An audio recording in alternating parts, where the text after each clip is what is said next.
이제 우리 하나님 말씀은 마가복음 3장 19절 한 절입니다.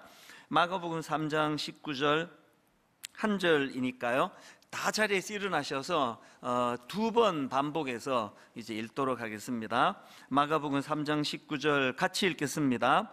또 가룟 유다니 이는 예수를 판 자더라. 한 번 더 같이 읽겠습니다. 또 가룟 유다니 이는 예수를 판 자더라. 아멘. 네, 자리에 앉으시기를 바랍니다.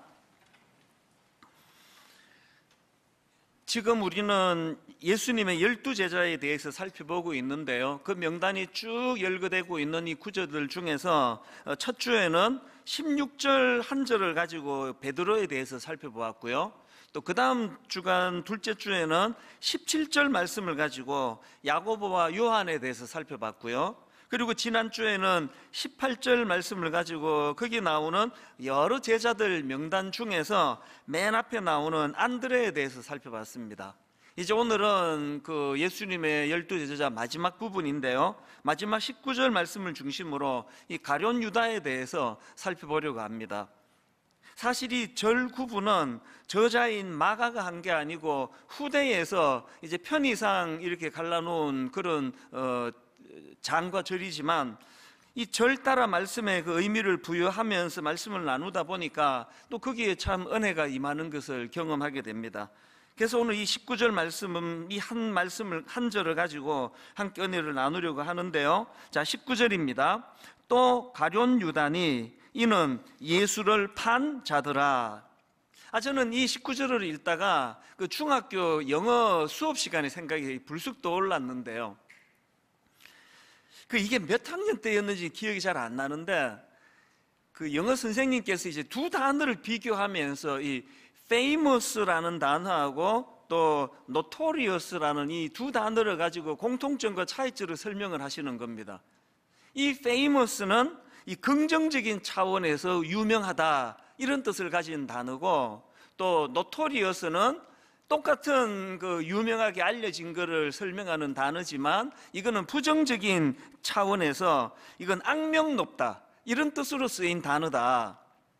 그래서 제가 어린 마음에 그 수업을 들으면서 적어도 나는 이 노토리어스, 나는 악명 높은 인생은 되지 말아야 되겠다, 그런 걸 다짐했던 기억이 제가 떠올라서 미소가 지어졌는데요, 19절 읽으면서 왜 이 단어가 떠올랐을까요? 바로 지금 이 가룟 유다는 2000년이 지난 지금까지 늘 그 이름 다음에 꼬리표처럼 따라붙는 이게 노토리어스 아닙니까? 또 가룟 유다니 이는 예수를 판 자더라. 이런 수치와 불명예를 그 꼬리표로 달고 다니고 있는 인물이 이게 가룟 유다인데요, 사실 저는 가룟 유다에 대해서 복잡하게 생각하지 않습니다. 누가 저보고 목사님 가룟 유다를 딱 한마디로 정의해 주세요 그러면 이렇게 이야기할 수 있을 것 같아요. 가룟 유다는요, 성장이 멈추어 버린 사람. 이걸 두 마디로 이제 늘리면은 성장이 멈추어 버려 미숙했던 사람, 이렇게 늘려 설명할 수 있고요, 조금 더 늘리자면 성장이 멈추어 미숙했기 때문에 마귀에게 그 생각을 빼앗긴 사람. 이 조금만 더 늘려 이제 네 마디로 말하면 성장이 멈추어 미숙했던 그가 그 미숙함으로 마귀에게 마음이 뺏겨 예수님을 팔아버린 사람, 이렇게 요약을 하면은 딱 맞을 것 같아요. 그래서 이 가룟 유다는요, 그 나쁜 사람이기도 하지만 더 결정적인 이 사람의 특징은 미숙했던 사람입니다. 그래서 저는 가룟 유다 하면은 딱 떠오르는 성경 구절이 에베소서 4장 14절입니다. 이는 우리가 이제부터 어린아이가 되지 아니하여 사람의 속임수와 간사한 유혹에 빠져 온갖 교훈의 풍조에 밀려 요동하지 않게 하려 함이라. 가룟 유다는 어린애처럼 미성숙했기 때문에 그 유혹에 넘어가 버린 거 아니겠습니까? 그런가 하면은 가룟 유다 하면은 또 떠오르는 성경 구절이 하나 더 있는데 아마 다 이거 떠올렸을 것 같은데요, 잠언 4장 23절. 모든 지킬 만한 것 중에 더욱 내 마음을 지키라. 생명의 근원이 이에서 남이니라. 가룟 유다 하면은 왜 이 구절이 떠오를까요? 잘 아시는 요한복음 13장 2절, 마귀가 벌써 시몬의 아들 가롯 유다의 마음에 예수를 팔려는 생각을 넣었더라. 이런 것들을 쭉 정리를 하다가 보니까 참 이게 오늘 그 설교 제목 그대로입니다. 우리가 이 세상을 살아가면서 얼마나 유혹이 많습니까? 이 유혹을 당하지 않을 만큼의 성숙과 성장이 일어나야 된다는 그 얘기 아니겠습니까? 그래서 저는 이런 내용들을 묵상을 하다가 이제 이런 질문을 던지는 겁니다. 아니, 그런 가롯 유다는 어떻게 하다가 이렇게 성장이 멈추어 버렸나? 어떻게 하다가 성장이 멈추어서 이런 미성숙한 상태에 빠지게 되었나? 이게 참 굉장히 중요한 질문이라 생각합니다. 그래서 쭉 정리를 해보니까 한 3가지로 가롯 유다의 그 성장이 멈춘 이유들을 분석할 수 있게 되었는데요. 첫 번째 이유가 뭐냐? 왜 성장이 멈추었습니까? 자기가 설정해둔 이 낮은 단계의 꿈에 집착했기 때문이에요. 레슬리 플린이 쓴 12사도 이 책에 보면은 가롯 유다가 예수님을 배신한 2가지 이유를 설명하는데요. 첫 번째 이유가 뭐냐? 그는 예수님에 대해서 시간이 갈수록 점점 더 환멸을 느끼고 있었다는 거예요. 예수님에 대한 환멸을 느끼고 있었던 이게 예수님을 팔아버린 원인을 제공했고, 2번째, 왜 예수님을 팔아버렸나? 가롯 유다 내면의 탐욕 때문에, 탐심 때문이라는 겁니다. 저는 이 2가지 분석 중에 앞에 나와 있는 왜 가롯 유다는 예수님을 그렇게 환멸하게 되었나? 아니, 그 존귀하신 주님을 가까이 있으면서 점점 주님에 대한 불신과 환멸이 싹트게 됐나? 그게 자기 생각의 틀이 너무 확고했기 때문 아닙니까? 가롯 유다는 지금 이스라엘이 로마의 압제로 신음하던 상황이다 보니까 그에게 무슨 꿈이 있습니까? 자기가 보니까 이 예수라는 분이 그 고통 속에 있는 자기 민족을 로마로부터 구원해낼, 로마의 압제로부터 구원해낼 그런 지도자라고 생각을 했기 때문에 꿈을 가지고 주님을 따랐는데 시간이 갈수록 실망인 거예요. 아니, 그 로마에 대항하려면은 군사를 모으고 힘을 모으고 카리스마를 가진 아무도 범접하기 어려운 그런 지도자로 자리를 잡아야 되는데 계속 예수님은 실망스러운 말씀을 하시는 거예요. 약한 말만 하시는 겁니다. 원수를 사랑해라. 이래가지고 로마랑 어떻게 싸우느냐는 거예요. 그리고 또 결정적으로 오병이어의 기적을 경험한 군중들이 흥분해가지고 막 예수를 왕으로 삼겠다고 열광할 때 얼마나 나약한 예수님인지 슬그머니 빠져나가가지고 산으로 가서 기도하고 계시는 게 도무지 이게 마음에 이게 안 드는 거 아닙니까? 여러분, 이 가롯 유다의 성장이 멈춘 이 원인이 오늘 너무나 많은 사람들의 성장이 멈추는 것과 똑같은 이유라는 걸 아십니까? 아니, 어떻게 그 좁게 좁은 이 피조물 인간의 그 생각, 인간의 꿈을 큰 그림을 그려나가시는 하나님 나라를 꿈꾸시는 예수 그리스도를 가까이서 접하고 그분의 말씀을 듣고 그분이 행하시는 일들을 보면서 어떻게 그 좁게 좁은 자기 생각을 크신 주님께 맞추어야 되지? 아니, 어떻게 그 좁은 자기 생각에다가 주님을 끼워 넣으려고 하니까 마음에 환멸밖에 나오지 않는 거거든요. 우리는 늘 이 시야 좁음의 문제, 그래서 여러분 자기 민족 해방에 대한 꿈을 꾼다, 이게 어떻게 나쁜 겁니까? 오늘 교회가 분열하는 게 다 이거 아닙니까? 아니, 왜 하나님을 믿는데 어떻게 생각이 이렇게 다를 수 있느냐고. 왜? 모두가 다 예외 없이 우리는 완성품을 가지고 꾸는 게 아니라 조각품 하나 잡고 있는, 이게 모든 걸 다 말하는 것처럼 오해하는 여기서부터. 그래서 여러분, 우리는요 늘 이 하나님의 이 지침, 이사야 55장 8절에서 9절, 이는 내 생각이 너희의 생각과 다르며 내 길은 너희의 길과 다름이니라. 여호와의 말씀이니라. 이는 하늘이 땅보다 높음 같이 내 길은 너희의 길보다 높으며 내 생각은 너희의 생각보다 높음이니라. 우리가 이 사실을 인정하지 않으면 가롯 유다가 간 그 길을 갈 수밖에 없는 거 아닙니까? 주변에 다 보고 계시잖아요. 너무나 자기 확신이 강한 그 사람들이 맨날 그냥 주변 사람들에 대하여 울분을 터뜨리고 하나님에 대해서도 신뢰가 안 가는 이런 모습을 보인다면 가롯 유다가 딱 여기에 지금 걸려 있는 거거든요. 그런가 하면은 두 번째로 가룟 유다는 어쩌다가 성장이 멈추게 되었나? 자기 약점 관리에 실패했기 때문입니다. 이게 무슨 말씀이냐? 여러분, 지금 가룟 유다가 예수님을 배신한 아까 두 번째 이유를 그가 가진 탐욕 때문이었다, 탐심 때문이었다 분석하지 않았습니까? 요한복음 12장 5절 6절을 보십시오. 이 향유를 어찌하여 300데나리온에 팔아 가난한 자들에게 주지 아니하였느냐 하니, 이렇게 말하면 가난한 자들을 생각함이 아니요 그는 도둑이라, 돈 괴를 막고 거기 넣는 것을 훔쳐가미르라. 이 가룟 유다는 제자들의 재정을 관리하고 책임지는 그런 역할을 맡았는데, 이 사람은 돈에 약한 거예요. 돈만 보면은 이게 뭐 공금인지 사금인지 뭐 분간이 안 가는 거 아닙니까? 제가 몇 주 전에요, 예수님은 강점으로 일하시고 그 사람의 약점을 보완해 주신다고, 그게 특징이라 말씀드렸는데, 마귀는요 그 인간의 약점을 후벼파면서 그 약점으로 무너뜨리는 존재라는 잊으시면 안 됩니다. 이 둘 중에 하나예요. 주님을 힘입어 성장하시든지 그것 때문에 무너지시든지. 가룟 유다를 보십시오. 돈에 약한 거, 마태복음 26장 14절 15절입니다. 그때에 12 중에 하나인 가룟 유다라 하는 자가 대제사장들에게 가서 말하되, 내가 예수를 너희에게 넘겨주리니 얼마나 주려느냐. 뭐 이상한 가룟 유다 무슨 무슨 역할론이라는가, 이런 황당한 이야기들을 가끔씩 하는데요, 분명히 성경은 말합니다. 돈 때문에 넘겨주는 짓을 하게 됐다. 이게 저는 참 두려운 마음을 가져다 주는 게요, 이거 베드로도 마찬가지 아닙니까? 그 사람의 약점을 가지고 무너뜨리는 도구로 쓴다는 이 사단의 그 방식이 베드로를 어떻게 공격합니까?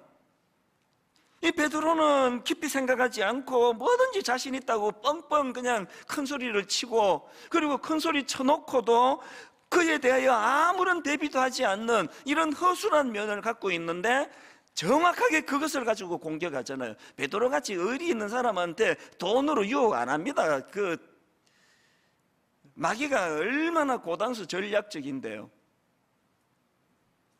여러분이 갖고 있는 그 유혹할 수 있는 그 약한 부분, 그 방치하시면 그것 때문에 무너지는 거 아닙니까? 건강을 다치는 분 한번 보세요. 막 온 몸이 다 건강하세요. 막 그래서 막 펄펄 뛰는데 딱 한 군데가 무너지면 그것 때문에 건강을 다 상하는 거 아닙니까? 삼손도 마찬가지예요. 원리는 똑같습니다. 그 성경에 등장하는 삼손은 나중에 한번 가서 찾아보세요. 이 사람은 성경에 등장하면서부터 여자를 밝혀요. 뭐 이방인이고 뭐고 그 상관없이 치마만 두르면 막 정신을 못 차리는 거 아닙니까? 그걸 방치했더니 결국은 들릴라라는 여자한테 그냥 인생 전체를 다 무너지는, 눈이 뽑히고 막 엄청 비극을 경험하는 거 아닙니까? 여러분에게는 어떤 약점이 있습니까? 모른 척 하시면 안 됩니다. 다락방 같은 거 할 때 사랑으로 순장님이나 수능분들이 집사님 다 좋은데 이런 부분을 참 좀 같이 기도하면 좋겠다 그러면 기분이 나빠가지고 저까짓 게 뭔데 이런 소리 안 하냐고 그러고 막 안 나가. 그거 큰일 나는 일이에요. 왜 우리 교회 교육전도사, 신학교 1학년 기껏 20대 후반밖에 안 되고 30대 초반밖에 안 되는 그 교육전도사가 1부에 맞추고 저한테 메일로 목사님 설교 이게 좀 그런데요, 이런 의견을 내가 왜 대환영을 하느냐고요. 누가 지적하는 게 그게 무슨 그게 상관입니까? 그 지적이 유익하기만 하다면 그게 날 살리는 거 아닙니까? 가룟 유다는 그 약점을 방치했기 때문에 망해버렸다. 그런가 하면은 세 번째 분석이 이렇습니다. 가룟 유다는 어쩌다 성장이 멈추어 버렸나? 몸은 예수님을 따라다녔는지 몰라도요, 가룟 유다는 예수님의 영향력 아래 놓여 있던 사람이 아니에요. 이게 모태신앙 같은 오래 예수 믿는 분들에게 무서운 경고를 준다고 생각합니다. 우리가 문화적으로 난 기독교인이에요, 그리고 우리가 늘 익숙한 대로 난 주일날 예배 보러 와요, 그건 너무너무 귀하지만 가룟 유다의 문제가 뭡니까? 아니 지금 가룟 유다는요, 예수님이 가룟 유다가 그 악한 짓을 저지르기 전에 얼마나 많은 경고를 통해서 그 생각을 돌이키도록 그렇게 주님께서 여러 차례에 걸쳐서 경고를 하지만 가룟 유다는 거기에 영향을 받지 않습니다.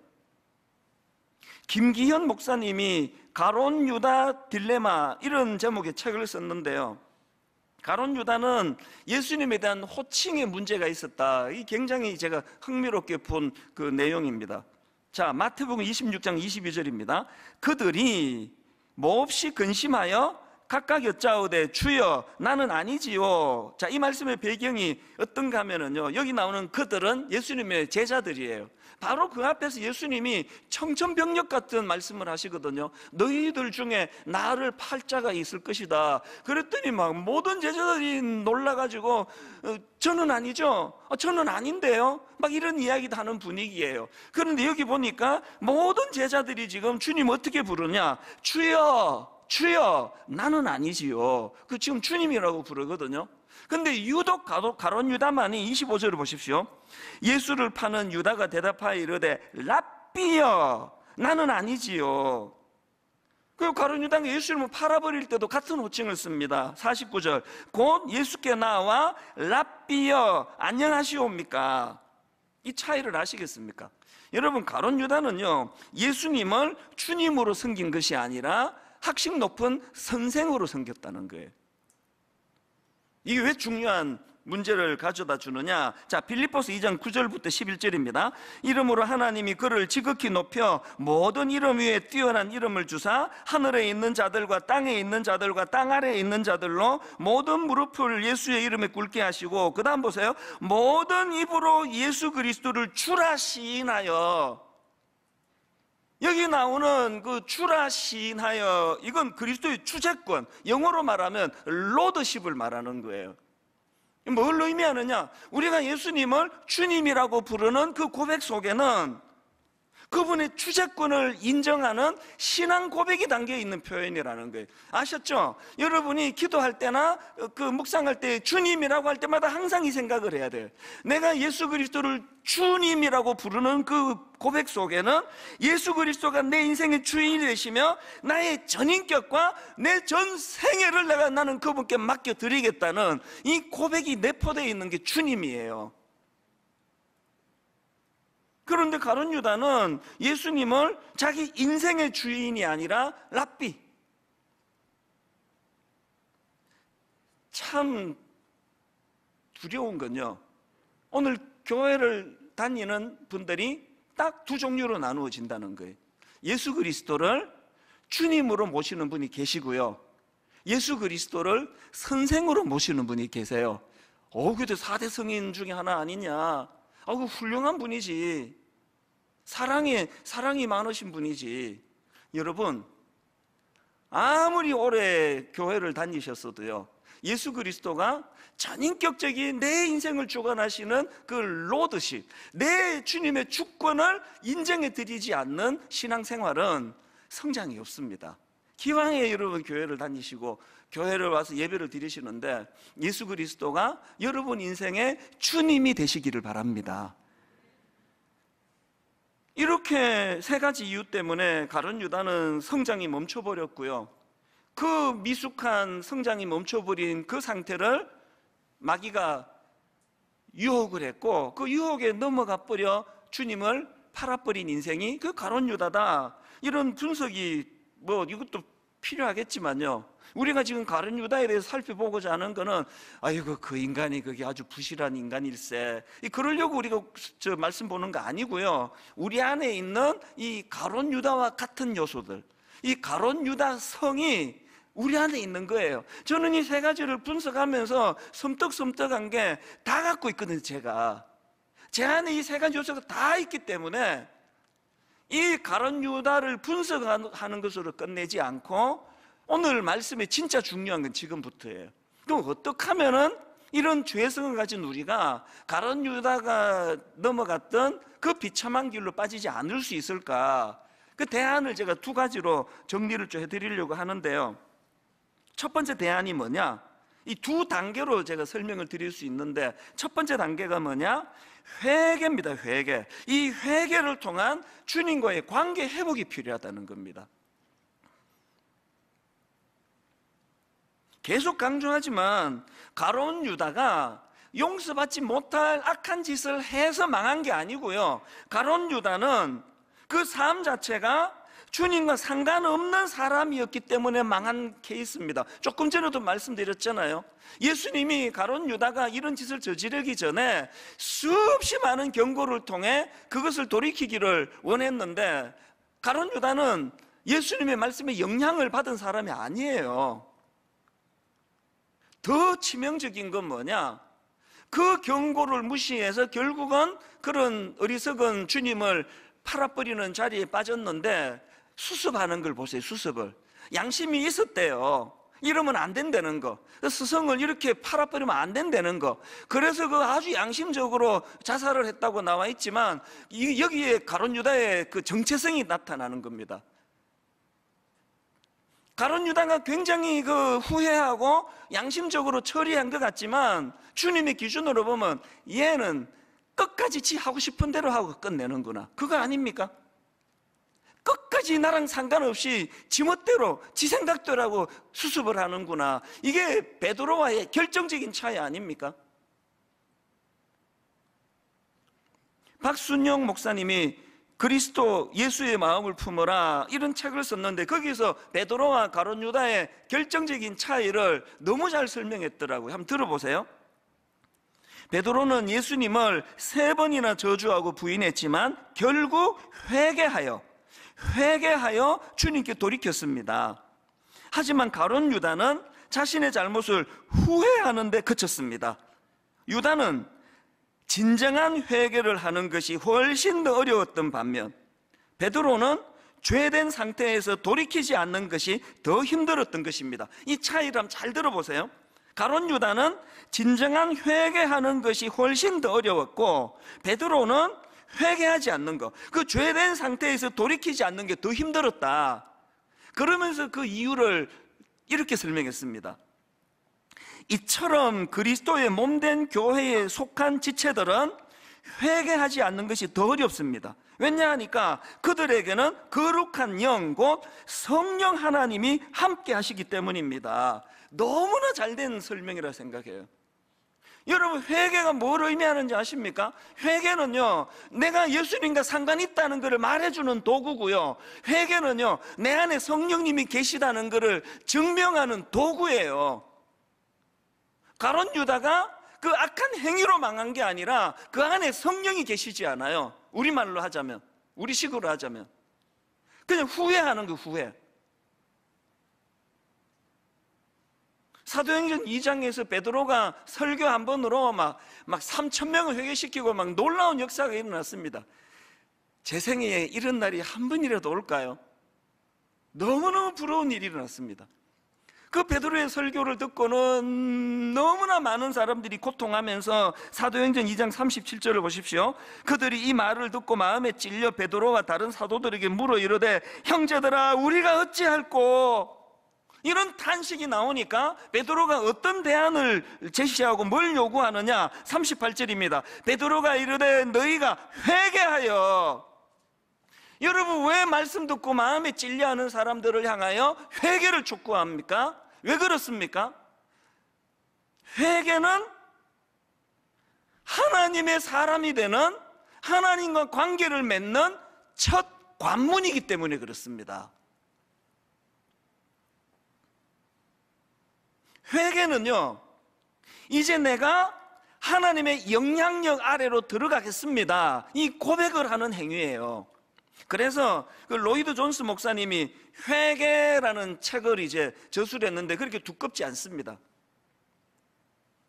로이드 존스 목사님이 그 책에서 강조하는 게 뭐냐? 회개할 때 반드시 밟게 되는 그 단계가 있는데, 그중 첫 번째 단계가, 회개의 첫 단계가 뭐냐? 죄에 대한 자각. 다시 말해서 이 인간의 죄성을 자각하고 그것을 고백하는 것, 이게 회개의 첫 단계래요. 맨 마지막 단계가 뭐냐? 자신의 본성이 날 때부터 악한 것임을 깨닫고 인식하는 것, 그래서 다윗이 악한 죄를 저지르고는 범죄하고 회개하면서 시편 51편 5절, 내가 죄악 중에서 출생하였으며 어머니가 죄 중에서 나를 잉태하였나이다. 철저하게 무기력한 상태에 있는 자신을 자각하게 된 것, 이게 회개라는 겁니다. 그래서 회개가 뭐라고요? 언제든지 이런 무기력한 상태에 빠질 수 있는 이 연약한 상태를 자각하는 것, 그래서 주님을 의지하고 주님에게로 다가가는 거, 이게 회개라니까요. 저는 이것과 관련해서 그 우화 하나가 늘 저에게 경종이 되는 것을 느끼는데요, 이게 그 정갈과 개구리 우화예요. 그래서 뭐 어떤 사람은 이게 이솝 우화다 그러는 분이 계시고, 어떤 분은 이게 지금 그 작자 미상이다 뭐 이렇게도 말하는데요, 그 누가 말했는지는 중요하지 않아요. 정갈이 이제 강을 건너야 되는데 이제 헤엄을 못 치잖아요. 수영을 못 하니까 이제 정갈이 그 헤엄을 잘 치는 개구리한테 부탁을 한 겁니다. 나 좀 업어줘. 너 등에 타서 이 강을 좀 건너고 싶다 그랬더니 개구리가 막 질색을 하는 거죠. 그러면 너 나 쏠 거잖아. 독침 쏠 거잖아. 그 위험한 짓을 내가 왜 해? 그랬더니 정갈이 참 논리적으로 설득을 해요. 아니 생각을 해봐라. 지금 강을 건너는데 내가 너를 독침을 쏘면은 너만 죽냐?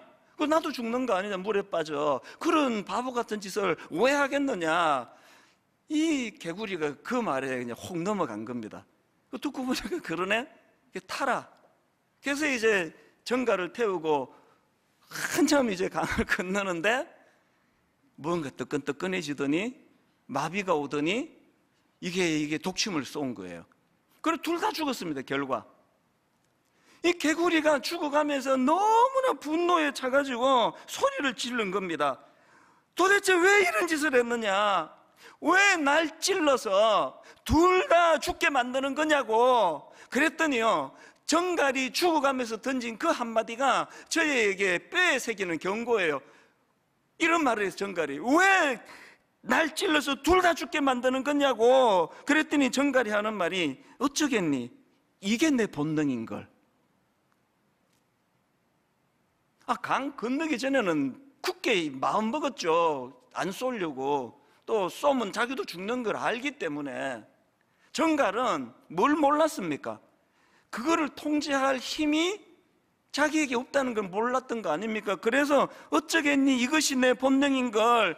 저는 우리 젊은 내 조카 같고 내 딸 같은 우리 젊은 여성들에게 내가 여러 번 말했지만 또 말합니다. 세상에서 제일 믿을 수 없는 말, 오빠 믿지? 이 말에 참 가슴 아픈 상처를 간직하게 된 사람들이 유사 이래로 얼마나 많았겠습니까? 그 오빠가요, 그 말 할 때까지만 해도 그 말이 진실이었을 거예요. 그거 사기치려고 한 말 아닙니다. 근데 오빠 믿지? 그래놓고는 결과로 어쩌겠니? 이게 내 본능인데. 이게 인간 아닙니까? 사춘기 애들이 부모님들한테 자주 하는 말이 저 좀 믿어주시면 안 돼요? 믿어야죠, 자녀인데. 그러나 여러분, 그 자녀들은요, 자기 자신을 모르고 있다는 걸 방치하면 안 되는 거예요. 그래서 제가 두려운 겁니다. 어쩌겠니? 이게 내 본능인걸. 제가 지금 뭘 강조하는 겁니까? 로이드 존스 목사님이 뭘 강조했다고요? 회개의 첫 번째 단계는 바로 이런 자신이 지닌 본성, 날 때부터 무기력하기, 죄에 대하여 무기력하기 짝이 없는 자기 자신을 인식하는 거. 그래서 철저하게 예수 그리스도만을 의지하며 사는 삶을 결단하는 거, 이게 회개라니까요. 그래서 제가 회개를 통한 주님과의 관계 회복, 그렇게 표현하는 거 아닙니까? 그래서 여러분, 로마서 7장 24절에서 사도 바울이 오호라 나는 곤고한 사람이로다, 이 사망의 몸에서 누가 나를 건져내랴, 이 처절한 자기 고백이 있었기 때문에 로마서 8장에 그 주옥 같은 그리스도 은혜에 대한 감격이 선포될 수 있는 거 아닙니까? 주님과의 관계 회복 차원에서의 회개의 역사가 일어나게 되시기를 바랍니다. 두 번째로요, 그렇게 회개를 통한 주님과의 관계가 회복이 됐다면 거기에 머무시면 안 되고 두 번째 단계로 가셔야 됩니다. 두 번째 단계는 주님의 영향력 아래 변화와 성장을 이루어 가야 된다는 겁니다. 에베소서 4장 14절을 아까 인용해 드렸는데 이 구절은 15절까지 읽으셔야 됩니다. 자, 14절부터 보십시오. 이는 우리가 이제부터 어린아이가 되지 아니하여 사람의 속임수와 간사한 유혹에 빠져 온갖 교훈의 풍조에 밀려 요동하지 않게 하려 함이라. 그러기 위하여 15절 오직 사랑 안에서 참된 것을 하여 범사에 그에게까지 자랄지라. 우리의 사명 그에게까지 자랄지라예요. 머리 대신 예수 그리스도. 모든 생명체는 자람으로 증명하는 거예요. 이 성장이 없다, 그 100% 죽은 겁니다. 지난주에 우리랑 함께 사회 가던 그 이관성 목사님이 이 대구에 있는 아주 좋은 교회로 담임 목사님으로 부임해 가셔서 지난주에 이제 그 담임 목사 위임 예배를 드렸는데 저보고 이제 설교를 해달라 그래서, 보통 토요일 날 하면은 제가 움직이지를 못합니다. 지방에는 갈 수가 없는데 수요일 날 있다 그래서 이제 차를 몰고 그 대구로 내려갔는데요, 제가 거기서 두 가지 기쁨, 너무 마음이 기쁜 걸 경험했거든요. 하나는요, 그 교회 어떤 장로님인가가, 장로님이신 것 같아요. 어떤 분이 이런 말씀을 하세요. 아이고 목사님, 우리 이관수 목사님 이렇게 잘 키워서 우리 교회 보내주셔서 감사합니다. 벌써 성도님들이 우리 이 목사님 되게 좋아합니다. 그게 진짜 기쁘더라고요. 그리고 또 하나 기뻤던 게, 오랜만에 이제 담임 목사로 나간 우리 교회 출신 목사님들이 몇 분이 부부로 거기에 축하로 오셨더라고요. 어떤 분은 한 2년 만에도 보고 또 한 1년 반 만에도 보고, 지금 그 전북에 있는 두 목사님도 거기 왔고 서울에 있는 담임하는 목사님도 왔는데 대화를 하다가 보니까 그 한 1, 2년 사이에 이분이 또 성장한 거예요. 보니까 그 청출어람, 나 이게 이론인 줄 알았는데요, 지난주 제가 깨달은 겁니다. 진짜 그 스승을 능가하는 그런 성장하는 제자가 그 스승에게 기쁨일 수 있다는 거, 너무 기쁜 거예요. 그래서 결심했습니다. 코로나가 끝나자마자 우리 교회 출신 목사님 한번 다 초대해가지고 홈커밍데이, 그분의 성장, 그분들의 성장을 내가 정말 기쁨으로 한번 목도해야 되겠다. 그럼 반대가 딱 나오죠. 스승에게 제일 슬픈 게 아무리 애를 써도 성장이 없는 제자. 예수님이요, 가룟 유다를 향해 되게 슬프셨을 것 같아요. 성장이 멈춘 제자. 여러분, 우리가요 무슨 악한 짓을 해서 주님을 슬프게도 하지만 성장이 없는 그 상태가 주님을 슬프게 한다는 거 아셔야 됩니다. 그런가 하면 저는 이 베드로를, 가룟 유다를 보면서 또 한 가지 제가 마음에 배운 게 있는데요, 성장이 멈춘 사람의 특징이 하나 있더라고요. 가룟 유다를 보니까 감탄을 잃어버리는 거예요. 경이로움을 잃어버리는 겁니다. 어디서 제가 이걸 깨달았나? 요한복음 12장에 지금 주님의 은혜의 감격에서 옥합을 깨뜨리며 참 눈물로 그 머리털로 예수님 발을 닦고 있는 마리아, 그 분위기가 어땠겠습니까? 그 내용이 요한복음 12장 3절이거든요 마리아는 지극히 비싼 향유 곧 순전한 나드 한 건을 가져다가 예수의 발에 붓고 자기 머리털로 그의 발을 닦으니 향유 냄새가 집에 가득하더라. 이 벅찬 감격을 지금 지켜보고 있는 게 가룟 유다거든요. 그런데 가룟 유다의 그 분위기 깨는 이 한마디, 바로 그 다음 5절을 보십시오. 이 향유를 어찌하여 300데나리온에 팔아 가난한 자들에게 주지 아니하였느냐.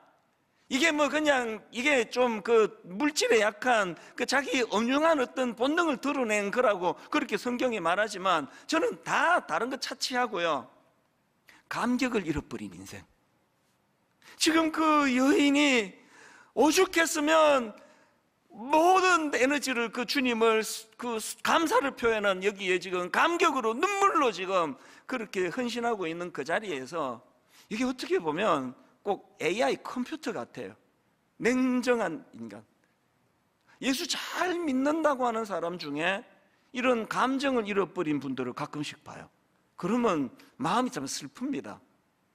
여러분, 성장하고 계세요? 이 말을 다른 말로 표현하면 여러분이 주님께서 그 주신 은혜에 대한 그 감탄, 그 경이로움이 있으세요? 경이로움을 잃어버린 거 아닙니까? 이렇게 딱딱 바른 소리만 하고 바른 말, 책 잡히지 않은 말들만 따박따박 잘하는데 그 감탄을 잃어버린 인생이, 그게 참 불행한 인생이에요. 지난주 수요일 날 그 이관수 목사님 담임 목사 위임 예배 때 모처럼 제 아내랑 같이 갔거든요. 그리고 제 고향에 왔으니까 이제 그 위임식이 다 끝나고 그냥 집에 가기가 너무 아깝잖아요. 그래서 제가 자랐던 곳에도 가보고 여기도 가보고 저기도 가보고 그렇게 너무너무 오랜만에 참 마음이 참 좋더라고요.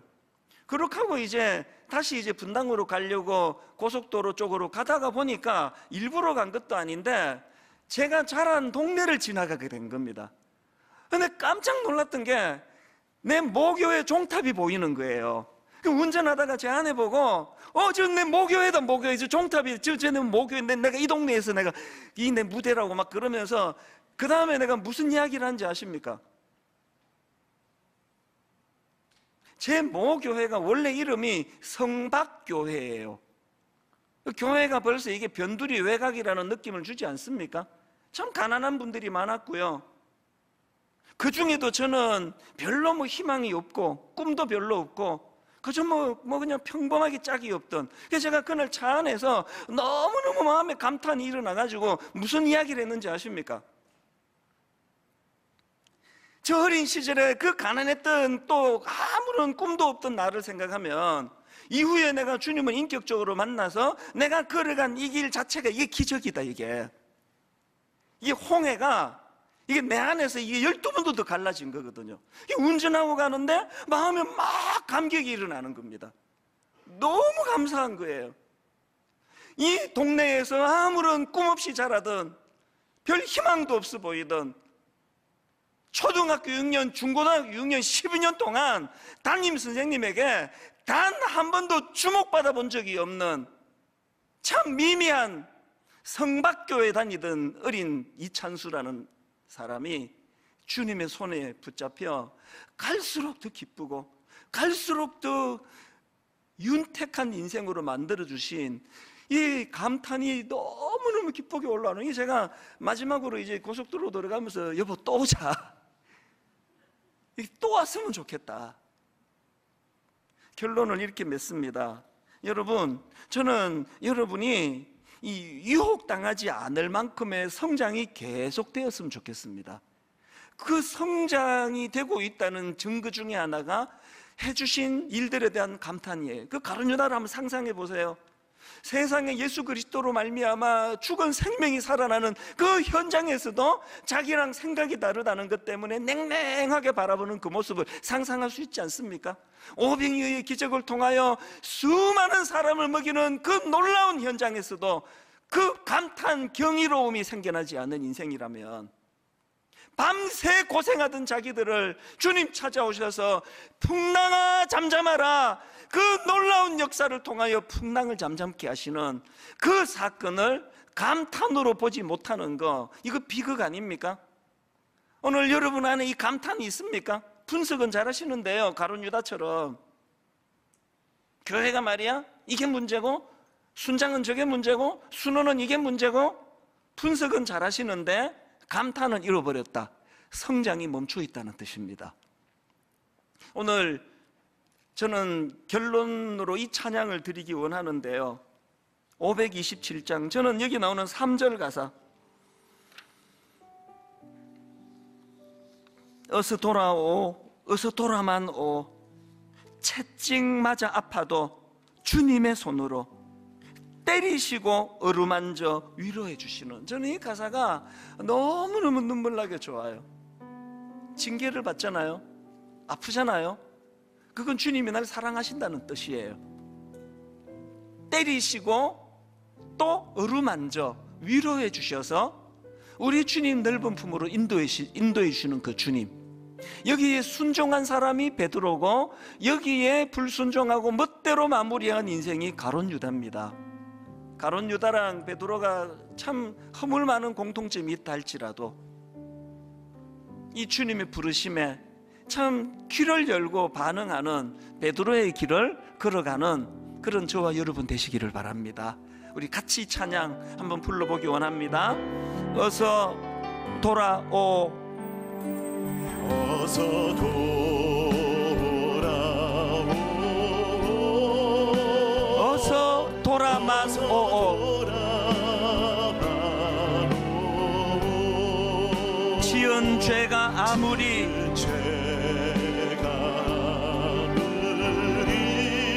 무겁고 크기로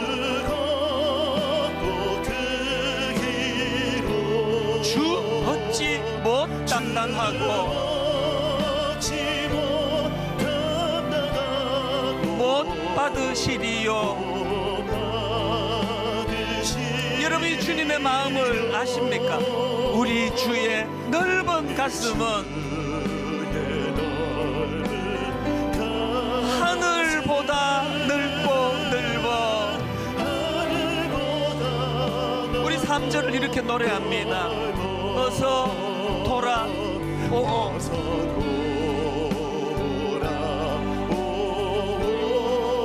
어서 돌아만 오. 하나님의 징계, 채찍 맞아 아파도 주님의 손으로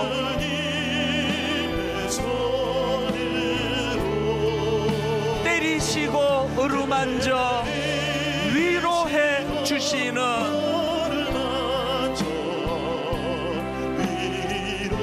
여러분, 주님의 이 마음을 헤아리며 찬양하기 원합니다. 우리 주의 넓은 품으로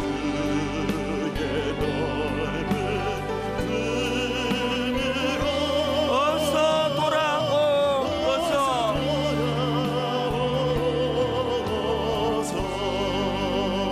몇 주 전에 말씀드렸잖아요. 나이가 들어가면서 참 과거를 이렇게 되돌아보면 그 뼈아픈 후회의 순간들이 떠올려진다고.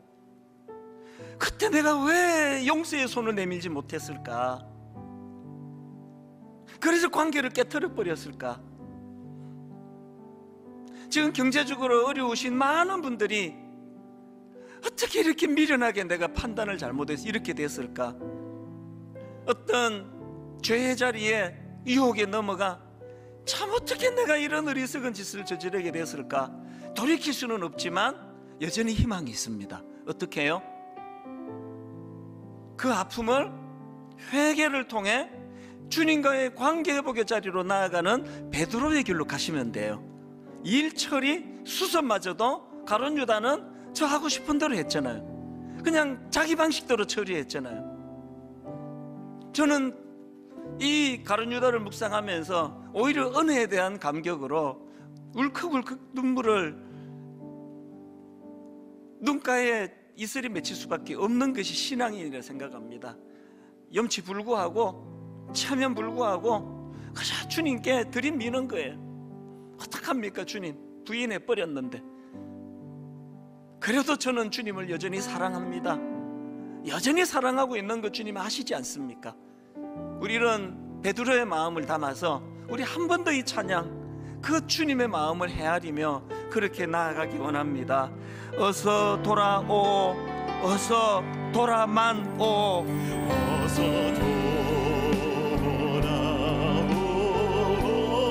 돌아오, 어서 돌아만 오. 우리 아버지 하나님의 마음입니다. 지은 죄가 아무리 무겁고 크기로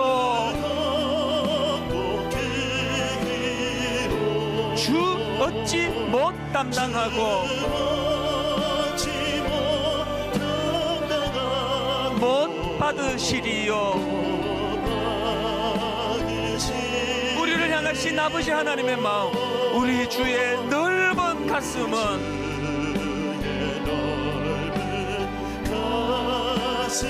하늘보다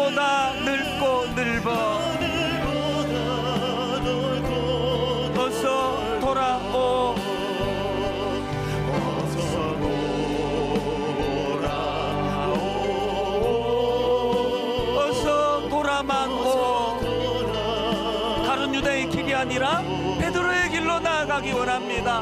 우리 주는 날마다 기다리신다오.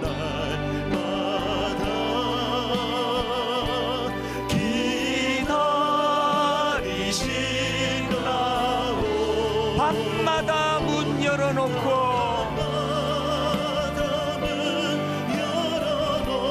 마음 졸이시며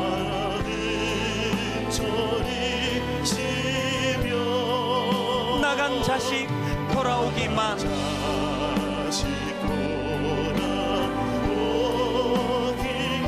밤새 기다리신다오.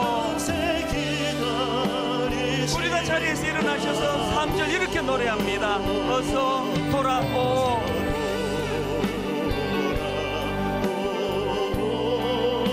어서 돌아마오.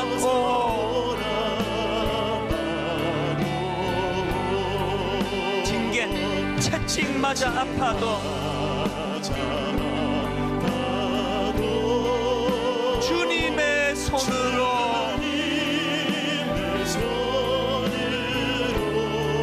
때리시고 어루만져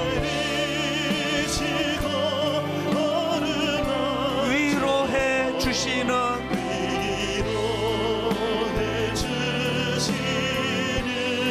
우리 주의 넓은 품으로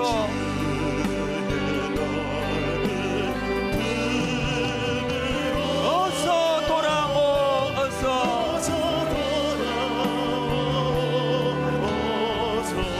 오늘 주신 말씀 마음에 담 하나님, 성장이 멈춘 가룟 유다 되지 않기를 원합니다. 성장이 멈춰 미숙한 자리에 빠지지 않기를 원합니다. 아버지, 성장이 멈춰 미숙하여 사단에게 마음을 빼앗긴 가룟 유다가 아니라 하나님 아버지, 비록 약하고 연약하지만 회개하며 회개의 자리로 나가며 주님과의 관계가 회복되기를 원합니다. 성숙과 성장을 향해 나가기 원합니다. 주신 말씀 기억하시면서 우리 통성으로 같이 기도하시겠습니다. 살아계신 하나님 아버지, 하나님을 신뢰합니다.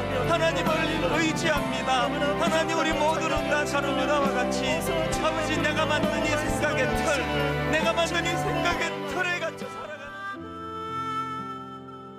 지금은 미디어 선교를 위한 헌금 시간입니다. 이 예배를 통해 삶 가운데 은혜와 회복이 충만하시길 간절히 기도합니다.